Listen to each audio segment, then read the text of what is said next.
पुढची आणखीन एक महत्त्वाची बातमी ती म्हणजे मराठा आरक्षणाचा जी.आर. हा अडचणींचा असल्याचं छगन भुजबळ यांनी म्हटलेलं होतं. जी.आर. मध्ये बदल करू नका, रस्ते ब्लॉक करू, आरक्षण मिळेपर्यंत एकाही नेत्याला फिरू देणार नाही असा धमकीवजा इशारा यावर मनोज जरांगेंनी दिला. मुख्यमंत्री फडणवीस यांचा आदर करतो. त्यांचा हेतू चांगला असेल, त्यांचा अभ्यासही जास्त आहे, परंतु ज्या पद्धतीनं त्याचं ड्राफ्टिंग वगैरे झालेलं आहे याचं आज अनेक आम्ही माहितगार जे त्यातले विधिज्ञ आहेत, जे वकील आहेत, त्यांना विचारतो त्यावेळेला त्यांचं हेच म्हणणं आहे की हे फार अडचणीचं होणार आहे.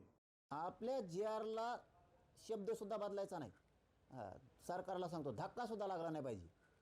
नसता महाराष्ट्रात ना एके बी नेत्याला फिरवून नाही देणार. पुन्हा या महाराष्ट्रात असा मराठा देशात आणि जगात कोणी बघितलंच नसन इतक्या ताकदीनं मराठी रोडवर येणार. मग महाराष्ट्रातले रस्ते रस्ते ब्लॉक होणार सगळे. एक बी नेता जवळ आमचं आरक्षण मराठीचं मिळत नाही, पश्चिम महाराष्ट्र आणि मराठवाड्यातलं सध्यातली ही प्रोसिजर सुरू आहे, तोपर्यंत महाराष्ट्रात नेताच राहून देत नाहीत आम्ही. हे पण ध्यानात ठेवा. मग तुम्ही